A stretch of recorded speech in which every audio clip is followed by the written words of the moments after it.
Ir audžu ģimeņu realitātes sēras, pašaprūpe un sabiedrības līdzatbildība. Un man ir liels prieks stādīt priekšā mūsu nākamo viesu runātāju. Mans sens paziņa no draudžu aprindām un prieks viņu satikt un dzirdēt par viņa darbu un viņa kalpošanu. Un tāpēc ar īpašiem aplausiem mēs viņu sveiksim. Dāmas un kungi, audžteicis Latvijas Kristīgās alianses bāriņiem vadītājs Kārlis Kārkliņš. Sveicam! Un, Kārli, ja tu jūti, ka auditorija sāk nedaudz tā kā dīdīties, tad zini, viņi ir sajutuši kafijas smaržu. Ja? Tā kā pēc tevis būs kafijas pauze. Lūdzu, vēlreiz sveicam, Kārlis! Jā. Sveiki, prieks būt šeit un paldies. Varbūt, ka tie, kas neizlasīja programmās, nemaz nezināja, bet tagad visi zina un neviens negrib man klausīties. Mani sauc Kārlis Kārkliņš un es esmu audžu tēvs. Tas laikam ir tas iemesls, kāpēc es esmu šeit. Un man ir liels prieks un gods būt šeit starp tādiem gudriem un sirdsgudriem cilvēkiem. Un es vēlos līdzdalīt mūsu audžu ģimenes pieredzi gan par sāpēm, gan par cerībām, gan arī par pavisam praktiskām lietām. Un savā ziņā mūsu audžu ģimenes stāsts, mums ir sieva, mūsu audžu ģimenes stāsts sākās vēl pirms mēs vispār zinājām, kas tāda audžu ģimene ir. Un, kad mēs ar sievu gatavojāmies precēties, mēs pārunājām, kādu mēs gribētu redzēt savu laulību, kādas būtu mūsu vērtības, un ka, ja mums būtu tāda iespēja, mēs labprāt dotu kādam bērnam mājas, mēs teicām, mēs labprāt kādu adoptētu. Mēs nezinājām, ko tas nozīmē, mēs nezinājām, kā tas izskatās, bet zinājām, ka vēlamies atvērt savu māju un arī savas sirds kādam, kam tas ir nepieciešams. Un es nevaru jums precīzi atbildēt un pateikt, no kurienes tas. Kāpēc? Kāpēc mums ir tāda vēlme? Bet acīm redzot, šī vēlme palīdzēt mums bija tik svarīga, ka tā bija viena no tām lietām, par kurām mēs gribējām vienoties, pirms mēs vēl precamies. Mēs gribējām, lai tā kļūst par mūsu ģimenes vērtību, un esot audžu ģimenē, man prieks redzēt, ka tā kļūst arī par mūsu bērnu vērtību. Viņi piedalās tajā. Un tas man lika domāt, arī gatavoties šai prezentācijai, kur tad tas viss sākās, un es sapratu, ka, lai runātu par ārpusģimenes aprūpi, mums ir jārunā par ģimenes aprūpi, par ģimenes vērtībām. Un vērtības vispirms iemāca ģimenē. Tu mācies ģimenē par to, kas ir vai nav svarīgs, kam veltīt savu uzmanību, kur investēt savus līdzekļus, savus resursus. Un, ja mums ir stipras ģimenes, mums būs spēcīgas vērtības, un ja mums būs spēcīgas vērtības, mums būs spēcīga sabiedrība. Un līdz ar to mēs nevaram sagaidīt, ka sabiedrība būs spēcīga, ja ģimenes ir vājas. Rūpes par ārpus ģimenes aprūpi esošiem bērniem sākas tieši ģimenē, un es saprotu, mēs vairāk šodien runājam par ārpus ģimenes aprūpi, un tomēr varbūt kādu tas aizsniedz, varbūt kādam tas liek padomāt.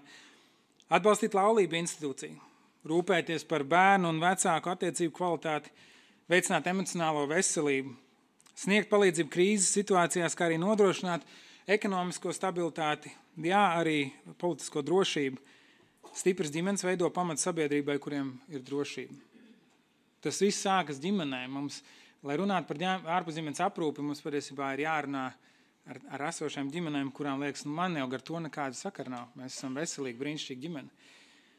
Un otrkārt, bērns kā vērtība. Ne tikai vērtības ģimenē, bet bērns kā vērtība. Bērns nav tikai sistēmas klients. Bērns nav arī mūsu nākotne, kā mēs mēdzam teikt. Man patīk paklausoties kādus politiķus un domājot par to, mēs sākam pieņemt lēmumus, balstoties uz to, kāds nākotnē būs budžets. Man liekas, kas tad ir bērns?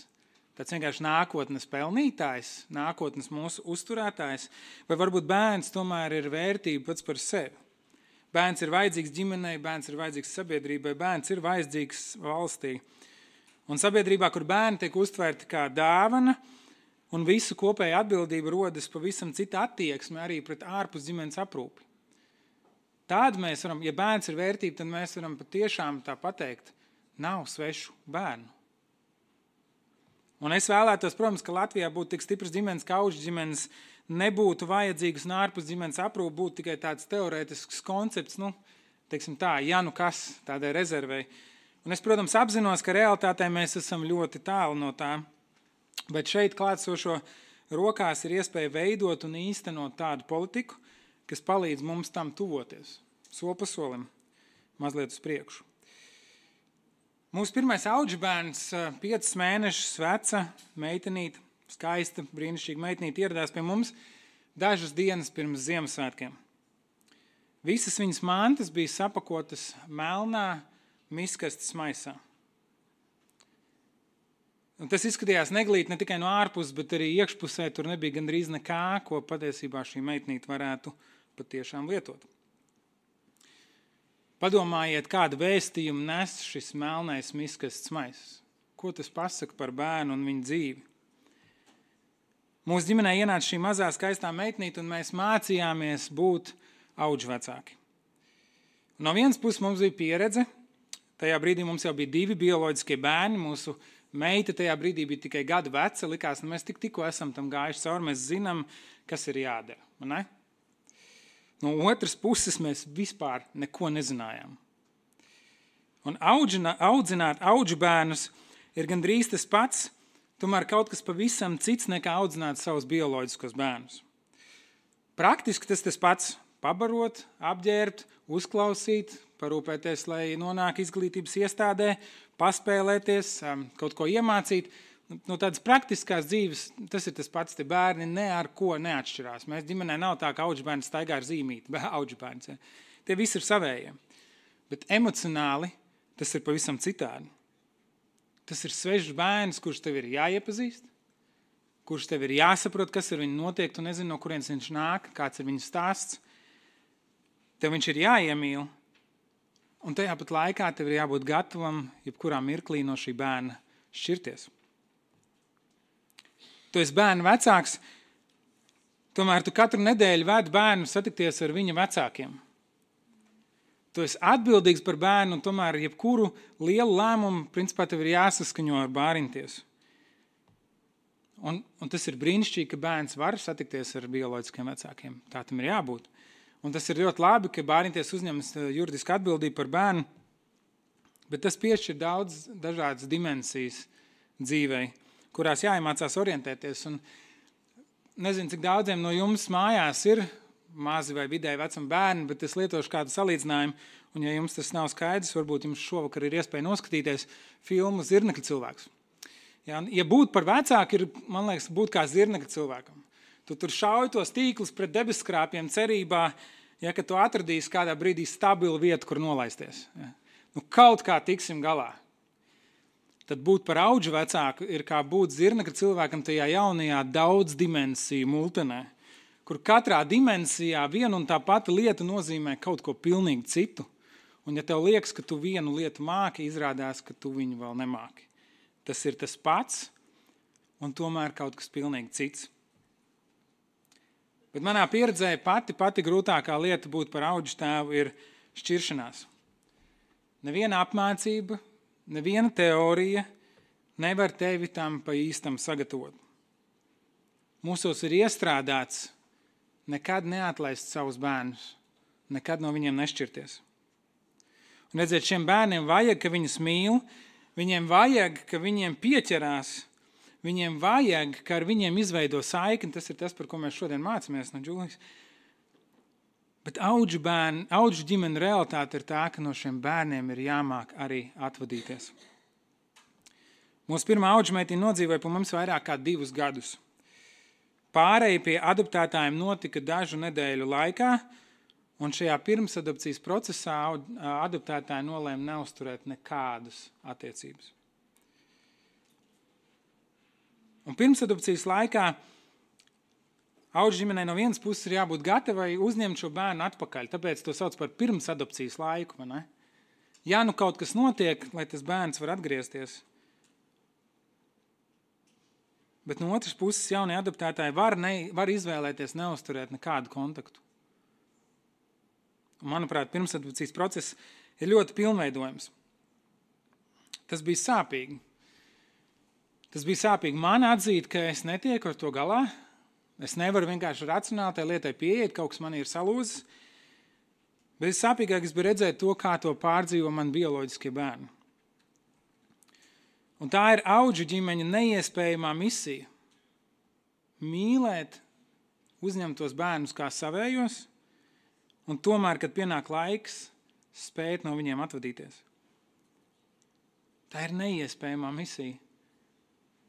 Šie bērni ir pelnījuši mīlestību, viņiem vajag, ka viņiem stipri pieķeras, un arī mums kā sabiedrībai nevajag bezjūtīgus aprūpētājus, mums vajag mīlošas ģimenes.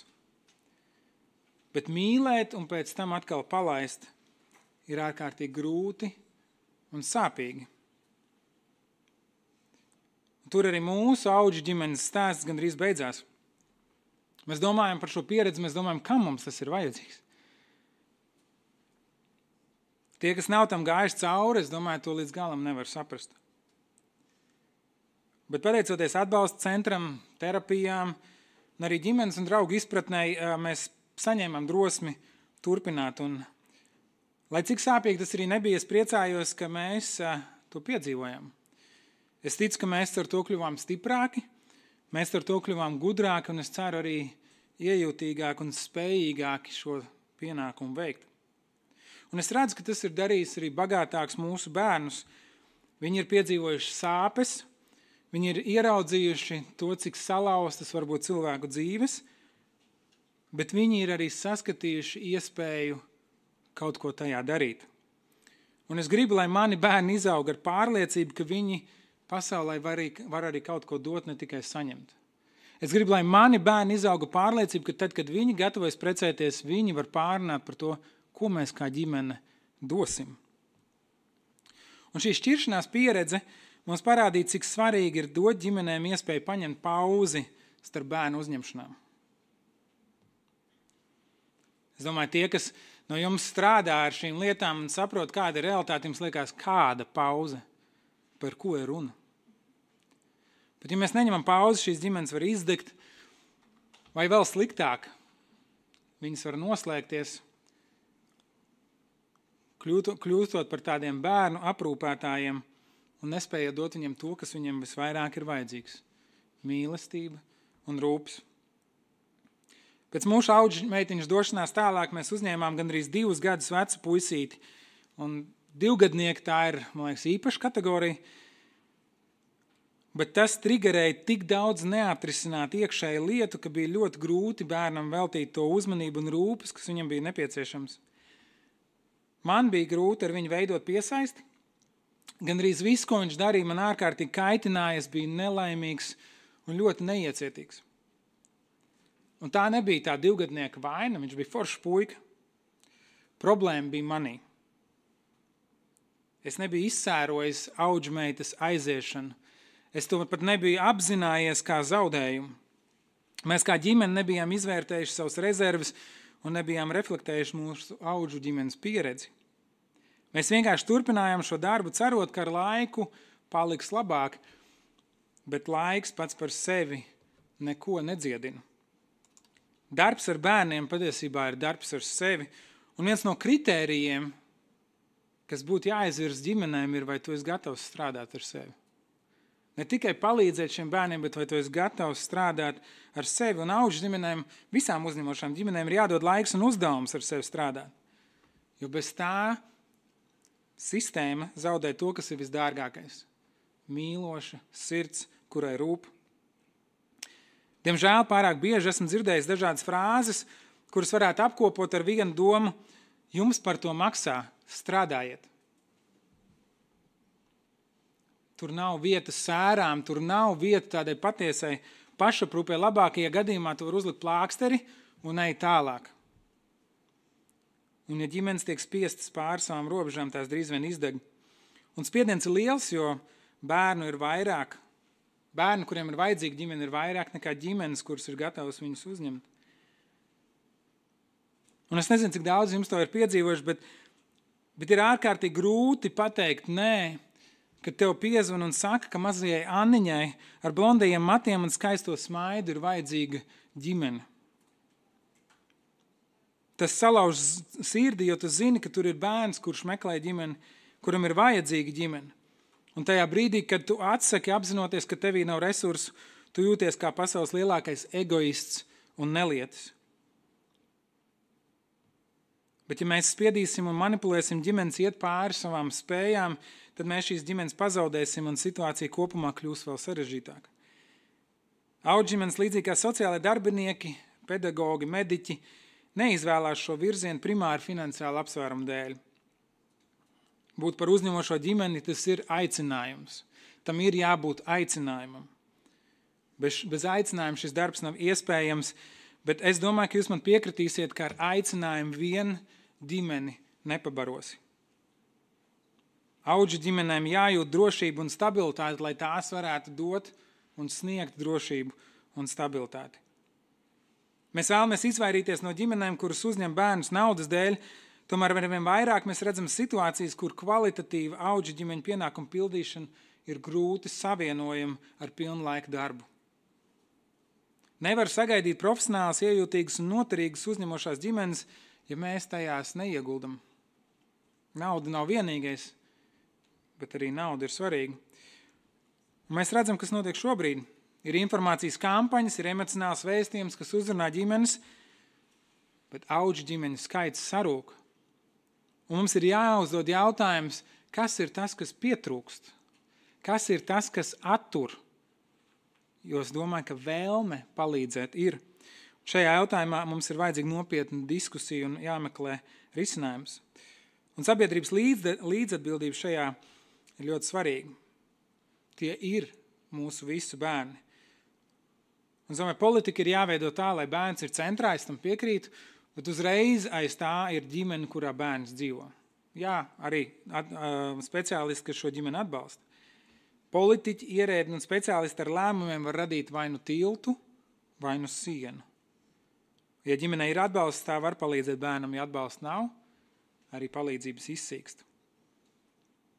Es domāju, pēdējo gadu laikā mēs esam redzējuši svarīgas pārmaiņas pēdējo 10 gadu laikā. Sabiedrība ir izglītotāka šajā jautājumā, atbalsta centri ir nozīmīga palīdzība ģimenēm tajā darbā. Un uzņemošās ģimenes, es teiktu, sabiedrībā sākt uztvert nopietni. Tomēr ir arī tā realitāte, ka bērnus izņem no ģimenēm vairāk. Audžu ģimeņi paliek mazāk. Ir arī tā realitāte, kur atbalstu dažām uzņemošo ģimeņu formām samazina vai ierobežo. Vārdos mums visiem bērni ir svarīgi. Neviens nekad nepateiks, bērniem nav nozīme. Demogrāfija ir valdības prioritāte. Likumā ir ierakstīts, ka visi lēmumi jāpieņem bērna labākajās interesēs, bet vārdi vien neko neizmaina. Kā mēs zinām, papīrs pacieš visu. Man patiesi bija prieks klausīties Labklājības ministrijas bērnu un ģimenes lietu departamenta direktors prezentāciju. Tas vieš cerību, ka mēs strādājam pareizā virzienā. Tas vieš cerību, ka pirms tiem pieņemtiem lēmumiem tiek ieguldīts liels darbs un liels paldies jums par to. Tomēr to, kas mums patiesi ir svarīgs, parāda mūsu rīcību. Lēmumi, budžeti. Kā mācītājs atļaušos atgādināt Jēzus vārdus, kur ir jūsu manta, tur būs jūsu sirds. Un pieņemtie lēmumi, tā skaitā nākamo gada budžets patiesi parādīs, kur ir mūsu sirds. Un es nerunāju par mums, es ticu, ka šeit ir cilvēki, kuriem rūp, bet es runāju par mums, kā par sabiedrību kopumā. Un es ļoti ceru, ka bērniem būs vieta ne tikai mūsu sirdīs, bet mums visiem kopā izdosies pārliecināt arī valdības koalīcijas partnerus un tos cilvēkus, kurus mums ir jāpārliecina par to, ka bērni ir vērtība. Noslēgumā pavisam īsi man lūdzu padalīties par kādu iniciatīvu, ko aizsākām pagājušā gada beigās. Un man sievai personīgi šī iniciatīva ir cieši saistīta ar šo melno miskastes maisu, kurā bija mūsu pirmās audžmeitas mantas. Interesanti, ka arī tajā video, neko nesaskaņojot, šai meitenei bija melns miskastes maiss. Šī iniciatīva saucas Soma ar domu, un tās mērķis ir nodrošināt, ka katram bērnam, kurš tiek ievietots audžu ģimenē, tiek dāvāta soma, kas piepildīta ar pirmās nepieciešamības lietām bērna labsajūtai. Nevienam bērnam nebūtu jāklaiņo pa pasauli ar mistkastes maisu pie sāniem. Šī soma nav tikai praktiska palīdzība, tā ir simbols. Bērns nav statistikas vienība, bērns ir pelnījis cieņu. Un līdzīgi kā Soma, arī visa ārpusģimenes aprūpes politika ir pārbaudījums tam, vai mēs bērnus patiesi redzam kā vērtību.